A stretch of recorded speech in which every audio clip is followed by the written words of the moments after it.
అందరికీ నమస్కారం. నా పేరు శ్రీనివాస్. మీరు చూస్తున్నారు Srinu social gang YouTube channel. Friends, ఒక మంచి టాపిక్తో మీ ముందుకైతే వచ్చా. లైక్ చేసి సపోర్ట్ అయితే చేయండి. చాలా మంచి మంచి వీడియోస్తో మీ ముందుకైతే వస్తా. చాలా మంది వీడియోస్ అయితే చూస్తున్నారు కానీ లైక్ చేయట్లేదు. దయచేసి లైక్ చేసి సపోర్ట్ అయితే చేయండి. ఇంకా మంచి మంచి వీడియోస్తో మీ ముందుకైతే వస్తా. ఇక లేట్ చేయకుండా టాపిక్ లేక అయితే వెళ్ళిపోదాం. ఏంటి బ్రో, సన్ రైజర్స్ హైదరాబాద్ పరిస్థితి ఇలా అయిపోయింది? ఏమన్నా కదా, కోట్లు కోట్లు కుమ్మరించి ప్లేయర్స్ని ఆడిస్తే చాలా అంటే చాలా దారుణంగా ఫెయిల్యూర్ అయితే అవుతున్నారు. అసలు నిజంగా మనమైతే మాట్లాడుకుందాం. ప్యాట్ కమిన్స్ ఫస్ట్ టైం అంటే కెప్టెన్ అయిన తర్వాత సన్ రైజర్స్ హైదరాబాద్కి ఎలాంటి పర్ఫార్మెన్స్ బ్రో, బా, ప్లే విత్ ఫైర్ అనే తర నెక్స్ట్ లెవెల్ పర్ఫార్మెన్స్ అయితే ఇచ్చారు. కాటేరమ్మ కొడుకులు అయితే పేరు కూడా వచ్చింది. ఎర్ర కొట్టేశారు బ్రో నిజంగా. 287 హైయెస్ట్, అవునా కదా? ఇప్పటివరకు ఏ ఫ్రాంచైజీ కూడా, అంటే ఏ టీం కూడా ఇంత పెద్ద స్కోర్ అయితే కొట్టలేదు.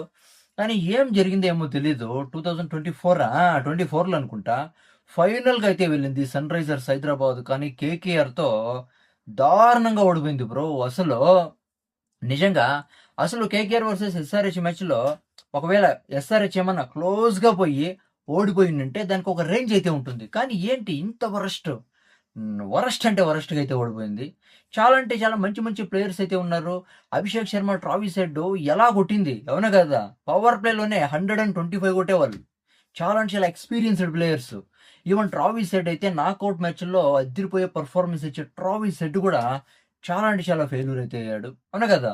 హెన్రిచ్ క్లాజన్ కూడా ఆ టైంలో ఫెయిల్యూర్ అయితే అయ్యాడు. ఆ టైంలో ఇషన్ కిషన్ అయితే వెళ్ళాడు.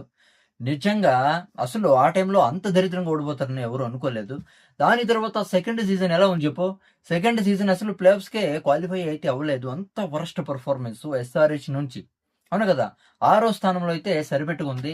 ఇక ఈ సీజన్ పర్లేదనిపించినారు. చాలా అంటే చాలా మంచి పర్ఫార్మెన్స్ అయితే ఇచ్చారు, అవునా కదా? ఈవెన్ కెప్టెన్ ఏమన్నా తక్కువ? కెప్టెన్కి చాలా ఎక్స్పీరియన్స్ ఉంది.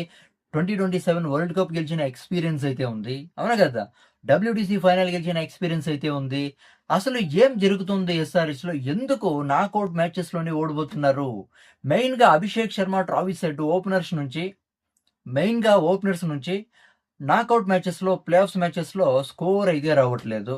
ఎప్పుడు వాళ్ళు అవుట్ అవుతారో. హెన్రిచ్ క్లాజన్ కూడా చాలా పెద్ద వరస్ట్ ప్లేయర్ అయితే అయిపోయాడు. ప్లేఆఫ్స్లో మంచి స్కోర్ అయితే రాలేదు. ఈ సీజన్ ప్లేఆఫ్స్లో రాజస్థాన్ రాయల్స్తో ఎలిమినేట్ మ్యాచ్లో ఇషన్ కిషన్ పర్లేదు అనిపించినాడు. తక్కువ బాల్స్లో ఎక్కువ రన్స్ అయితే కొట్టాడు, కానీ త్వరగా అయితే అవుట్ అయిపోయాడు. కానీ అభిషేక్ శర్మ, ట్రావిస్ హెడ్ మెయిన్గా ఫెయిల్యూర్ అయితే అయ్యారు ఇక్కడ, అవును కదా? ఎస్ఆర్హెచ్లో ఓపెనర్స్ ఫెయిల్యూర్ అయితే తర్వాత మిగతా బ్యాటర్స్ నుంచి కూడా ఎలాంటి పర్ఫార్మెన్స్ అయితే రాదు. వస్తే మాత్రం అది ఇషన్ కిషన్, తర్వాత ఎవరు, హెన్రిచ్ క్లాజన్ అంటే వీళ్ళ నుంచి అయితే వస్తుంది. తర్వాత ఈ ఎలిమినేటర్లో ఆర్ఆర్తో హెన్రిచ్ క్లాజన్ ఫెయిల్యూర్ అయితే అయ్యాడు. Abhishek Sharma, Travis Head knockout మ్యాచెస్లోనే ఫెయిల్యూర్ అయితే అవుతున్నారు. ఎందుకు సన్ రైజర్స్ హైదరాబాద్ నాకౌట్ మ్యాచెస్లోనే ఫెయిల్యూర్ అవుతుంది అంటే, ఇప్పుడు సన్ రైజర్స్ హైదరాబాద్కి సరైన మెంటార్ లేదేమో, సరైన హెడ్ కోచ్ లేడేమో అని అయితే నాకైతే అనిపిస్తుంది, అవునా కదా? ఇప్పుడు దినేష్ కార్తీక్ అయితే ఉన్నాడు. ఎలాంటి మెంటార్? ఆర్సీబీకి 2 సార్లు మెంటార్ అయితే అయ్యాడు. 2 సార్లు కూడా 2 ట్రోఫీస్ అయితే వచ్చాయి, అవునా కదా? దాని తర్వాత ఎవరు హెడ్ కోచ్ యాండీ ఫ్లవర్ కూడా సరైన సజెషన్స్ అయితే ఇస్తున్నాడు, మంచిగా చేస్తున్నాడు. అది కాకుండా మెయిన్ ఇక్కడ చాలా అంటే చాలా మోటివేట్ చేస్తుంది ఎవరంటే అది విరాట్ కోహ్లీ లాంటి ప్లేయర్. ఆర్సీబీకి అయితే విరాట్ కోహ్లీ అయితే ఉన్నాడు. సన్ రైజర్స్ హైదరాబాద్కి ఎవరున్నారు?